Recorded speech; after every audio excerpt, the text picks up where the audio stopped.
যে এই সর্দি কাশি অনেকের ক্ষেত্রে অনেক রকমভাবে আসে।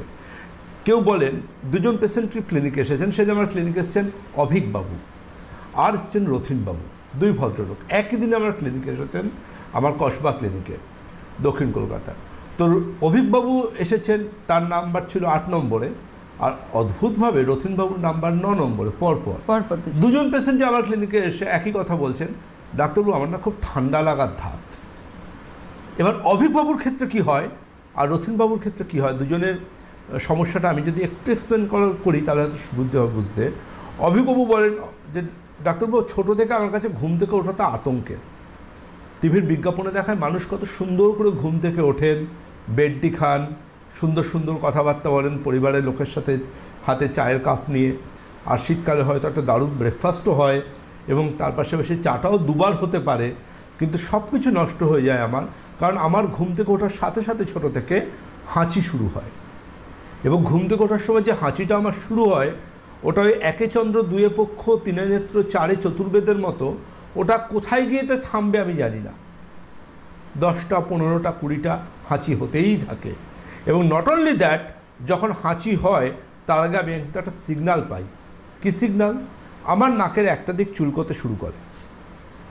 দ্বিতীয় সিগন্যাল পাই, কি সিগন্যাল? চোখে যে জায়গায় পিছুটি হয়, চোখের কোণ, সেই জায়গাগুলো চুলকোতে শুরু করে। তৃতীয় সিগন্যাল পাই গলার কাছটাও মাঝে মাঝে চুলকোয়।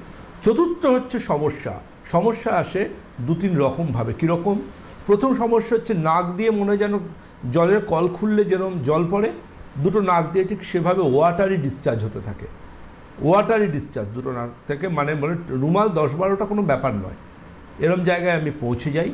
সেকেন্ড যে প্রবলেমটা হয় সেটা হচ্ছে, আগে হতো না এখন হচ্ছে, সেটা হচ্ছে যে আমি গরমকালে রোদ্দুর দিয়ে এসে যদি আমি মুখ ধুচ্ছি আমার হাঁচি শুরু হয়ে যাচ্ছে, এমনকি কোনো ধুলোবালি ডাস্টিং করছি, কোনো পারফিউমের গন্ধ শুকছি আমার হাঁচি শুরু হয়ে যাচ্ছে, এমনকি এমন হয়ে গেছে আমি খুব ঘেমে গেলেও হাঁচি শুরু হচ্ছে।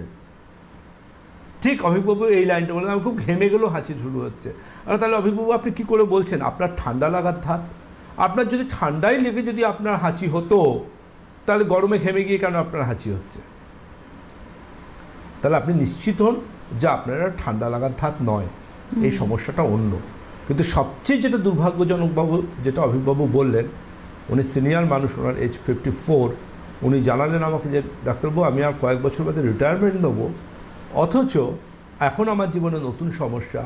আমার যেদিনই হাঁচি হয় সেদিনই রাত্রে আমার নিঃশ্বাসের সাঁই সাঁই আওয়াজ হয় মাঝরাত্রে, এবং মনে হয় যে নাকটা বন্ধ হয়ে যাচ্ছে, আমার নিঃশ্বাস নিতে কষ্ট হচ্ছে। আমাকে এখন ইনহেলারও শুরু করে দিতে হয়েছে। এবং দুর্ভাগ্যের বিষয়, আমার ক্লিনিকে অনেকেই আসেন যারা কিন্তু ইনহেলারকেই সম্বল করে সামনে এগিয়ে চলেছেন। এটা হচ্ছে অভিকবাবুর কথা।